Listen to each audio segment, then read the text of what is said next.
Bwana Yesu asifiwe. Tunaendelea tena na somo letu. Tunaendelea na mfululizo wa somo letu linaloenda kwa jina la self awareness. Jitambue. Na mnashukuru Mungu kwa feedback ninazozipata kutoka kwa watu mbalimbali kuhusiana na mfululizo wa somo hili. Nipende tu kusema kama bado hujafuatilia vipindi vilivyopita, nenda tu kwenye YouTube account kwa jina la Emmanuel Mwakyembe, self awareness, then utakuta kuna mfululizo wa masomo ambayo yametangulia.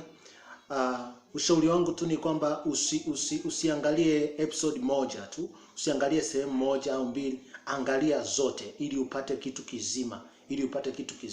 Ukiangalia kimoja inawezekana unaweza usipate kitu kizima, lakini ukiangalia chote utapata kitu kizima kabisa. Naam, tunaendelea na somo letu na leo tuko na kichwa kinachosema ijue asili ya mwili wako. Ijue asili ya mwili wako. Tunapojifunza kuhusu kujitambua, ni muhimu sana mtu akajua asili ya mwili wako. Ukajua asili ya mwili wako. Mwili wako una asili gani? Mwili wako una vitu gani ambavyo inawezekana vinaweza vikakuzuia wewe kutimiliza kusudi la Mungu katika maisha ya kwako.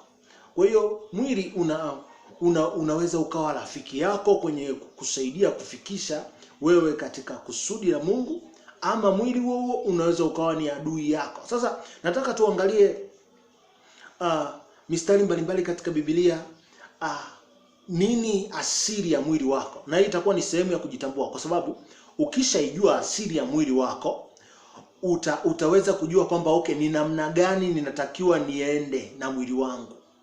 Ni namna gani ninatakiwa ni udhibiti mwili wangu. Ni namna gani ninatakiwa ni uwekee mipaka mwili wangu. Ni namna gani ninatakiwa ni utumie mwili wangu kutimiliza kusudi la kuumbwa kwangu.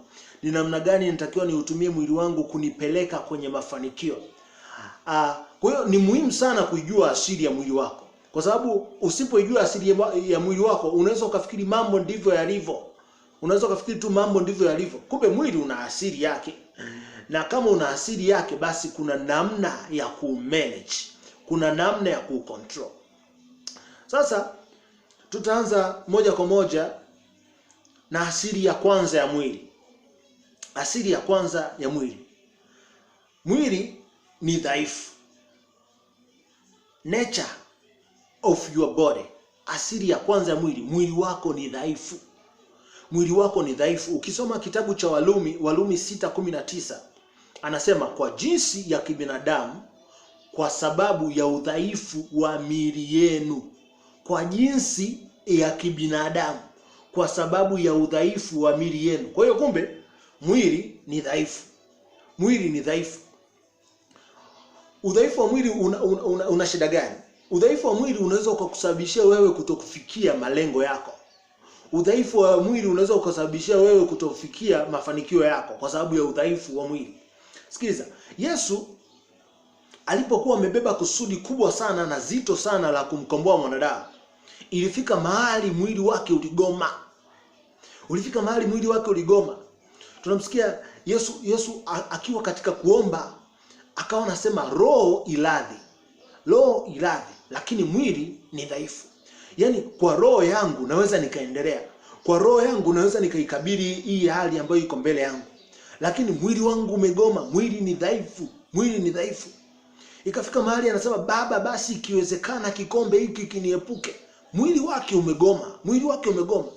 Na tunaona jinsi ambavyo walikuja malaika wakamtia nguvu. Tunaona jinsi ambavyo wakamtia nguvu na Yesu akaendelea mbele na ile safari. Haikuwa jambo rahisi. Kwa hiyo kumbe miili yetu ni dhaifu. Miili yetu ni dhaifu. Miili yetu ni dhaifu. Miili yetu ni dhaifu. Kwa hiyo kwa sababu ya udhaifu wa miili yetu, kuna wakati tunashindwa kutimiliza kusudi la Mungu katika maisha ya kwetu. Kuna wakati tunashindwa kutimiliza. Udhaifu wa mwili huo una vikwazo gani? Udhaifu wa mwili unaweza kumsababishia mtu akate tamaa. Udhaifu wa mwili unaweza kumsababishia mtu aone kana kwamba hawezi.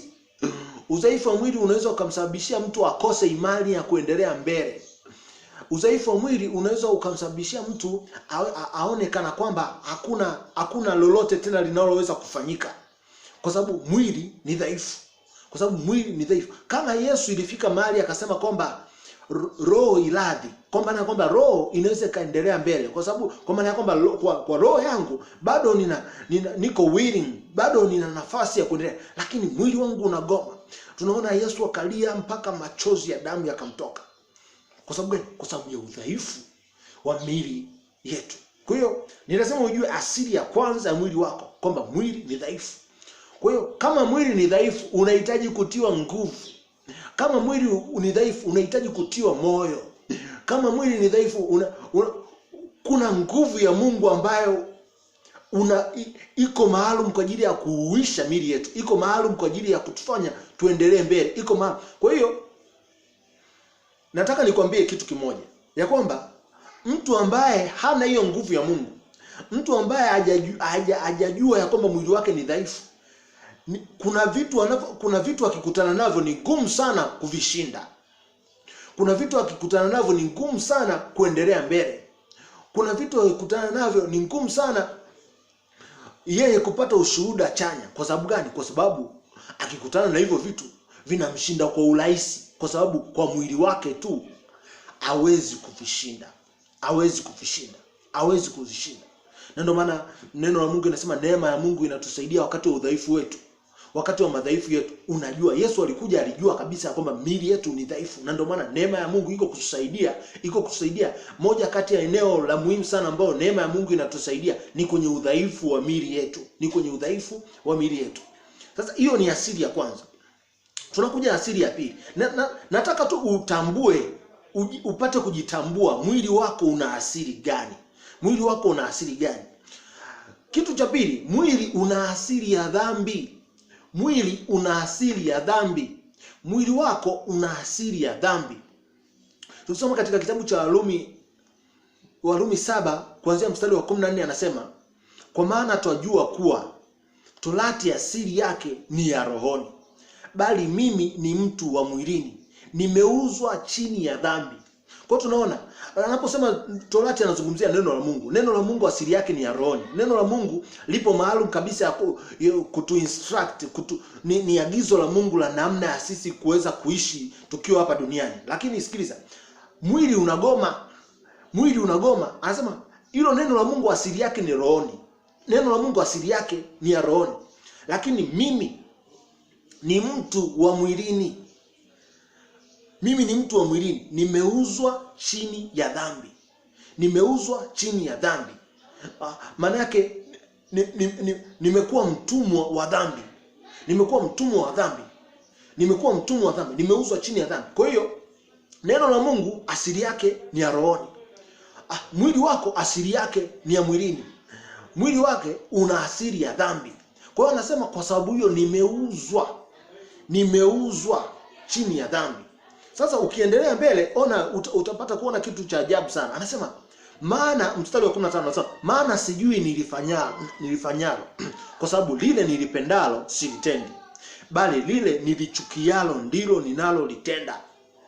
Kwa hiyo ilifika mahali Paulo akagundua kwamba huu mwili wangu uko vipi? Kwa sababu lile ambalo unatamani kulifanya mwili unagoma kufanya, mwili hutaki kufanya. Lakini lile ambalo sitaki kulifanya ndilo ambalo mwili unaniforce kufanya, ndilo ambalo mwili unafurahia kufanya, ndivyo ambalo mwili una feel pressure kufanya. Anasema ukiendelea mstari mwingine, ukiendelea mstari wa 16, anasema lakini kama lile nisilolipenda, anasema lakini kama nikitenda lile nisilolipenda, na ikiri ile sheria ya kuwa ni njema. Mstari wa 17, basi sasa si mimi nafsi yangu ninayetenda hilo, bali ni ile dhambi ikaayo ndani yangu.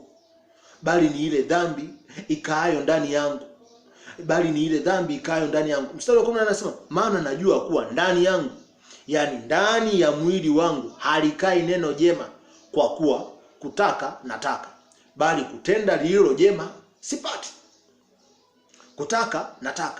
Bali kutenda lililo jema sipati. Sasa nataka ujue ya kwamba mwili wako una asili ya dhambi. Na kwa sababu mwili wako una asili ya dhambi, unakinzana na neno la Mungu. Mwili wako una asili ya dhambi. Kwa hiyo vile vitu ambavyo vingeweza kukusaidia wewe kuishi maisha ya mafanikio hapa duniani, mwili unapingana navyo. Vile vitu ambavyo vingeweza kukusaidia wewe kuishi maisha ya haki, mwili unapingana navyo.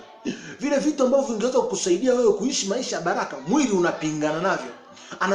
Paulo alijikuta katika vita kali sana na mwili wake, kwa sababu akipanga malengo yake ya kutimiliza kusudi la Mungu la yeye kuwepo hapa duniani, mwili unapingana na yale malengo.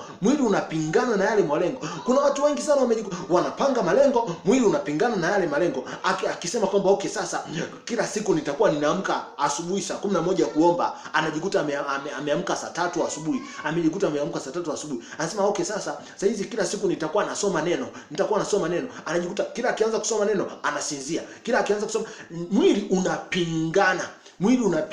unapingana kwa sababu ya mwili wako una asili ya dhambi.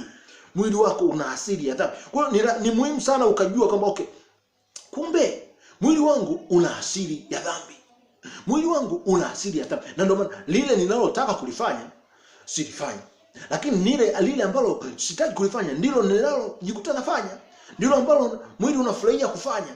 Najua kabisa kwamba hii ni dhambi, lakini mwili wangu unanielekeza huko kutenda hicho kitu ambacho ninajua kabisa ni dhambi. Ninajua kabisa kwamba hiki kitu hakifai, lakini mwili wangu unanielekeza kufanya hicho kitu ambacho hakifai. Kwa hiyo ni lazima ujue ya kwamba mwili wako una asili ya dhambi. Kwa hiyo kumbe kama mwili wangu unataka kufanya lile ambalo mimi sitaki kufanya, maana yake kumbe kuna vita kubwa sana kati yangu mimi na mwili wangu.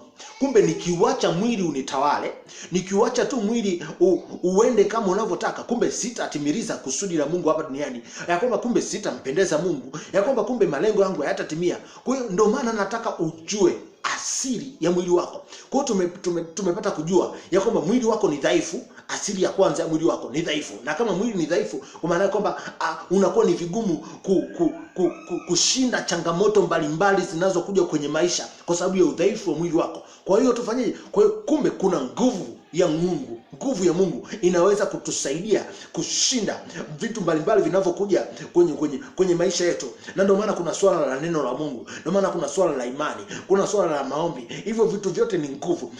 Tukiwa kwenye maombi tunapata nguvu. Tukiwa tumeshika imani, ile ni nguvu yetu.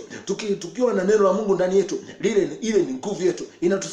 Inatusaidia kwenye udhaifu wa mwili wetu, kwamba mwili wetu sasa unatiwa nguvu ya kukabiliana na changamoto mbalimbali ambazo zinakuja kwenye maisha yetu. Tumeona kitu cha pili ya kwamba mwili una asili ya dhambi. Paulo aliona vita kubwa sana ya mwili wake, kwamba lile ambalo alikuwa anataka kulifanya mwili haumpi kufanya, lakini lile ambalo analichukia kulifanya ndilo ambalo anajikuta anafanya. Akaja gundua kwamba okay, kumbe ndani yangu, yani ndani ya huu mwili wangu, kumbe alikai neno jema. Haijalishi mwili wako uko vipi, una uzuri kiasi gani, haijalishi uko vipi, ndani ya mwili wako halikai neno jema, kwa sababu mwili wako una asili ya dhambi. Kwa hiyo kumbe uzuri wa mwili wako unapatikana pale ambapo wewe utakuwa na uwezo wa kucontrol, utakuwa na uwezo wa kuuongoza mwili wako, sio mwili wako ukuongoze wewe. Mwili wako ukikuongoza wewe, utajikuta unafanya kile kitu ambacho ukupanga kufanya, unafanya kile ambacho hutaki kufanya. Lakini kumbe wewe ukiuongoza mwili wako sasa unakuwa kama silaha ya wewe kufanikisha malengo yako. Unakuwa kama silaha ya wewe ufanye yale mapenzi ya Mungu. Unakuwa kama silaha ya kupeleka wewe kutimiliza mapenzi ya Mungu, kupeleka wewe kutimiliza malengo yako, kupeleka wewe kutimiliza maono yako. Kwa hiyo ni asili ya pili ya mwili. Mwili wako una asili ya dhambi. Kitu cha tatu ninachotaka tujifunze, asili ya tatu ya mwili wako. Mwili wako asili ya tatu, sheria ya mwili wako hupingana na sheria ya Mungu. Sheria ya mwili wako hupingana na sheria ya Mungu. Nirudie kwa msisitizo, sheria ya mwili wako hupingana na sheria ya Mungu. Tukisoma tena kitabu cha Warumi 7 mstari wa 22 mpaka wa 23, anasema Kwa maana naifurahia sheria ya Mungu kwa utu wa ndani, lakini katika viungo vyangu naona sheria iliyo mbali inayopiga vita ile sheria ya akili zangu na kunifanya mateka ya ile sheria ya dhambi. Kwa hiyo anakiri wazi kabisa kwamba anaifurahia sheria ya Mungu. Anaifurahia sheria ya Mungu. Ni kweli kabisa, anapenda kuwa mtu mwema, anapenda kuwa mtu wa haki, anapenda kuwashauri wengine vizuri, anapenda kuishi maisha ya utakatifu. Huyu mtu anatamani hivyo. Anatamani hivyo. Lakini kwenye viungo vyake, viungo vya mwili wake, anazungumzia kwenye ufahamu wake, anazungumzia nini? Kwenye mwili wake, kwenye mwili wake na kwenye viungo vya mwili wake, anaiona ile sheria iliyo mbali inapiga vita ile sheria ya Mungu. Kwa hiyo sheria ya mwili wako, taratibu za mwili wako, mazoea ya mwili wako yanapiga vita ile sheria ya Mungu. Mazoea ya mwili wako, taratibu za mwili wako. Kwa sababu gani? Mwili, sikiliza, mwili una asili ya duniani hapa. Ndio wanasema mimi ni mavumbi na mavumbini nitarudi. Kwa sababu wewe utakapokufa, mwili wako utabaki hapa duniani. Mwili wako ni mavumbi tu. Mwili wako ni mavumbi. Wewe utaenda kutoa hesabu mbele za Mungu. Kwa hiyo kumbe wewe ni nani? Wewe ni nani? Kumbe wewe utaendelea. Mwili wako umepewa ukusaidie kutimiliza kusudi la Mungu hapa duniani, lakini huo mwili wako unaweza ukakutawala. Huo mwili wako unaweza ukakufanya usimpendeze Mungu. Huo mwili wako unaweza ukakufanya upingane na sheria ya Mungu.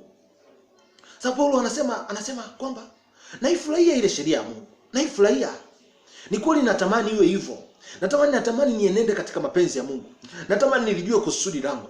Natamani niishi sawa sawa na kusudi langu. Niishi maisha ya haki, nisiishi maisha ya dhuluma, nisiishi maisha mabaya. Lakini naiona kuna sheria nyingine. Hiyo sheria iko ndani ya mwili wangu, inapingana, inakinzana na ile sheria ya Mungu. Na ile sheria ya Mungu. Ile sheria ya Mungu inaniambia kwamba nisome neno la Mungu ili niweze kujua namna ya kuishi hapa duniani kwa mafanikio. Nisome neno la Mungu na kulielewa. Ni utafute uso wa Mungu, nikae uweponi mwake. Lakini hii sheria ya mwili wangu inakinzana. Kila ninapotaka kufanya hivyo, mwili wangu unakinzana na ile sheria ya Mungu. Mwili wangu unakataa kabisa. Na ndio maana naweza mambo mengine ambayo hayana faida kwangu, naweza nika-spend time, hata kama ni kukesha, naweza nikakesha. Lakini when it comes to jambo la Mungu, inapokuja swala la Mungu, inapokuja swala la kunifanikisha kwenye mafanikio yangu, inawezekana hata nusu saa naiona ni kubwa sana. Wakati mwingine hata dakika 5 naziona ni kubwa sana. Naziona ni kubwa kwa sababu sheria ya mwili wangu inakinzana. Sasa lengo la mwili ni nini? Lengo la mwili ni kukutawala. Lengo la mwili ni kukutawala na kukuletea uadui na Mungu. Na kukuletea uadui na Mungu. Sasa ukimalizia ule mstari wa 23 anasema, lakini katika viungo vyangu naona sheria iliyo mbali inayopiga vita ile sheria ya akili zangu na kunifanya mateka ya ile sheria ya dhambi. Kwa hiyo kumbe mwili wako wenyewe unafuata sheria ya dhambi. Unafuata sheria ya dhambi. Kwa hiyo ndio maana mwili wako ni rahisi sana kutenda dhambi. Mwili wako haufundishi kutenda dhambi kwa sababu una asili ya dhambi. Lengo lake ni kukutawala wewe, ni kukufanya mateka. Ni kukufanya mateka, kukutawala. Na ndio maana ukisoma Warumi 8 mstari wa 7 anasema, kwa kuwa ile nia ya mwili ni uadui juu ya Mungu, kwa maana haitii sheria ya Mungu wala haiwezi kutii. Anasema wale waufuatao mwili hawawezi kumpendeza Mungu. Ngoja nirudie mstari, anasema kwa kuwa ile nia ya mwili ni uadui juu ya Mungu, kwa maana haitii sheria ya Mungu wala haiwezi kutii. Sio tu mwili, sio tu hautii sheria ya Mungu, hauwezi kutii. Ni mpaka wewe utakapochukua utawala dhidi ya mwili wako na kusema kwamba mwili wangu nataka ufanye kitu hiki, nataka uenende kwa namna hii. Mungu amekupa wewe mwili, wewe utawale.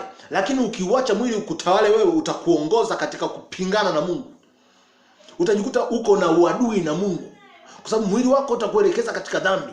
Na ndio maana watu wengi sana wanatamani wewe watakatifu, wanatamani watende matendo mema, lakini wanashindwa. Kwa sababu gani? Kwa sababu hawajachukua utawala dhidi ya mili yao. Mili yao inawatawala badala wao kutawala mili yao.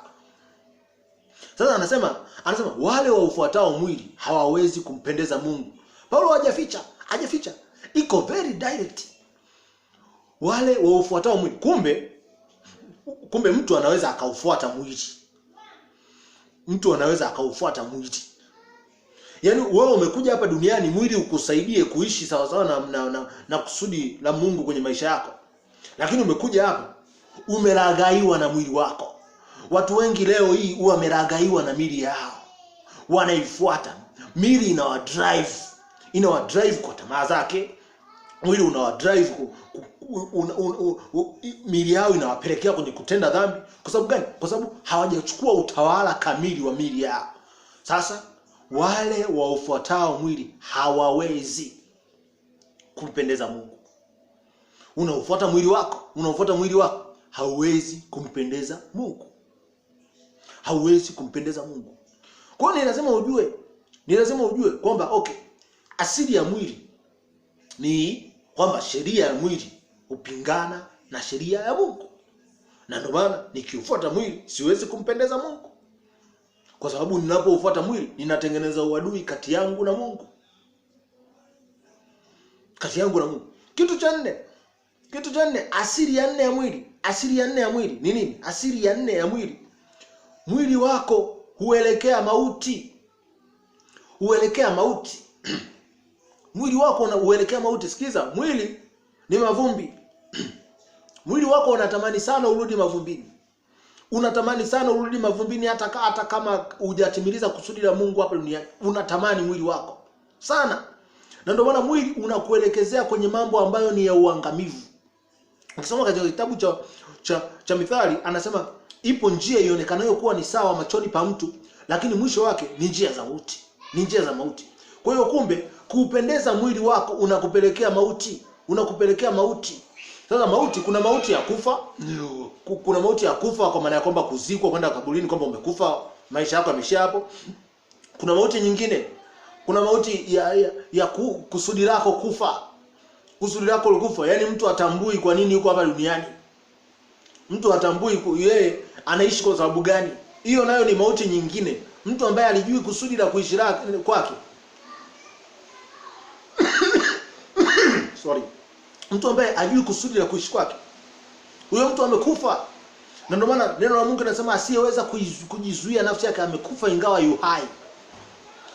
Kwa hiyo nayo ni mauti nyingine. Kwa mwili unakupelekea kwenye mauti yake. Kuna wengine wana mauti ya ufahamu. Ufahamu wao umekufa. Hawatafuti maarifa. Ufahamu wao umekufa. Kwa kuna mauti nyingi sana. Sasa mwili wako unakuongoza kwenye mauti hizo. Kitu chochote ambacho kinaharibu mafanikio yako, mwili ndio unakifagilia. Kitu chochote ambacho kinaharibu afya yako, mwili ndio unakifagilia. Kitu chochote ambacho kinaharibu mahusiano yako na Mungu, mwili ndio unakifagilia. Mtu anaambiwa kabisa, jamani, pombe sio nzuri, alcohol sio nzuri kwenye mwili, lakini watu ndio wanaishabikia. Mtu anaambiwa kabisa sigara inaua mapafu yako, lakini mwili wako unashabikia kwa sababu mwili unaelekea mauti. Kuna watu wengine utakuta ameambiwa kabisa kwamba bwana, wewe uzito wako umezidi. Kwa hiyo punguza kula nyama, acha kula nyama. Punguza kula, kwa sababu ukiendelea kula nyama utasababisha magonjwa kwenye mwili wako, utasababisha blood pressure, utasababisha TB, utasababisha blood pressure, utasababisha na magonjwa mengine ya kisukari na nini. Lakini mwili unampelekea huko kwenye mauti. Unampelekea huko. Huyo mtu ndo anajikuta alivyoambiwa, ndo ile hamu ya kupenda nyama inaongezeka maradufu. Kwa sababu gani? Mwili unaelekea mauti. Na ndio maana ni muhimu sana to take full control of your body. full control, wewe kuweza kuutawala mwili wako, kutawala mwili wako. Warumi 7 mstari wa 24, Paulo alivyogundua hicho kitu kwamba huu mwili nikiufuata unaelekea mauti, Paulo akasema Mungu wangu. Paulo akasema ole. Paulo ukisoma Warumi 7 mstari wa 24, Paulo anasema ole wangu maskini mimi, ni nani atakayeniokoa na mwili huu wa mauti? Ni nani atakayeniokoa na mwili huu wa mauti? Paulo akagundua kwamba kumbe biashara ya mwili ni kunipeleka kwenye kuangamia. Biashara ya mwili ni kunipeleka kwenye uangamivu. Biashara ya mwili ni kunifanya nisifanye kazi kwa ufanisi. Nisifanye kazi ya Mungu kwa ufanisi. Ndio biashara ya Mungu. Paulo akasema ole wangu maskini mimi, ni nani atakayeniokoa na mwili huu wa mauti? Lakini pia ukisoma Rumi 6 mstari wa 23 anasema mshahara wa dhambi ni mauti, na mwili unaelekea dhambi. Kwa hiyo kumbe mwili unakuelekeza wewe kwenye mauti. Inakuelekeza wewe upende dhambi, ushabikie dhambi ili uende kwenye mauti. Kwa hiyo ni hatari kubwa sana. Ni hatari kubwa sana mtu asipojua asili ya mwili. Asili ya mwili. Kwa hiyo mtu anaishi tu, anajua hiyo ndo lifestyle. Anajua kwamba ndio namna ambavyo tunatakiwa kuishi. Kumbe mwili wako umekutawala. Yale unayopenda kuyatenda hautendi. Yale unayoyachukia unajikuta ndio unayatenda. Na mnajikusanya hata kwenye makundi, mnaona kwamba ndio maisha ya ulevi, maisha ya uzinzi na uasherati, mnaona kwamba ndio maisha. Unaona kama ndio maisha unayashabikia. Kumbe ni kwamba umeshindwa kuutawala mwili wako. Umeshindwa kutawala tamaa za mwili wako. Umeshindwa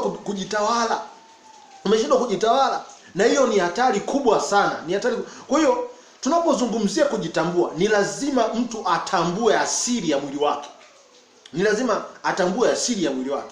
Sasa tutakapoendelea na somo hili tutazungumzia tabia zinazotawala mwili wa asili. Tutaona tabia nyingi sana ambazo zinatawala mwili wa asili, ambazo kiukweli kabisa ni lazima uchukue jitihada ya dhati ya kuweza kuondokana na hizo tabia.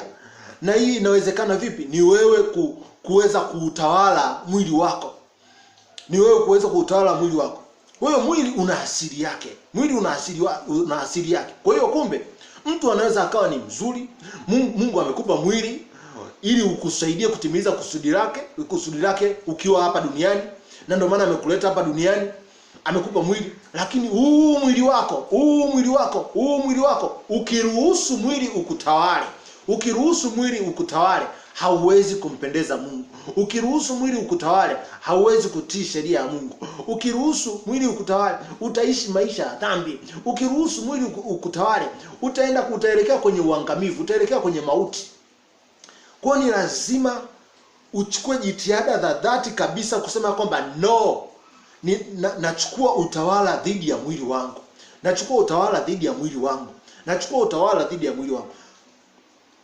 Kwa hiyo tutaona tabia nyingi sana ambazo zinatawala mwili wa asili.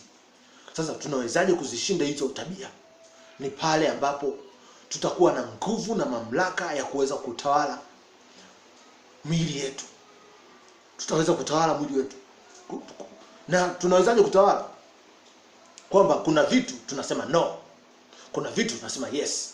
Vitu gani tunasema no? Vitu vyote ambavyo havishahabiani na kusudi letu na kutupeleka kwenye mafanikio yetu.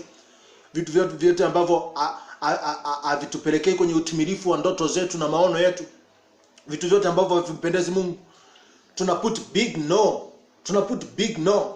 Na ndio maana kuna wakati Paulo anasema ninaushurutisha mwili wangu. Kwa sababu kuna vitu mwili unapenda, mimi nasema hapana, hautuendi huko, haufanyi hivyo, haufanyi. Kwa sababu gani? Nataka kutimiliza lile kusudi la Mungu aliloniwekea hapa duniani. Kwa hiyo nipende tu kutia moyo, uendelee kufuatilia hili somo, ili uweze kujua ni namna gani sasa. Kwa sababu tunaposema kujitambua, ukishautambua mwili wako, ukishajitambua na ukaweza kujitawala, ni rahisi sana kuelekea mafanikio yako. Kwa sababu mafanikio yana vitu vingi ndani yake. Mafanikio yanahitaji discipline, mafanikio yanahitaji msimamo, mafanikio yanahitaji utii, lazima umtii Mungu. Mafanikio yanahitaji unyenyekevu, mafanikio. Kwa hiyo ni lazima basi uweze kucontrol mwili wako, uweze kutawala mwili wako. Mungu akubariki sana. Nikutakie wakati mzuri. Bwana Yesu akubariki.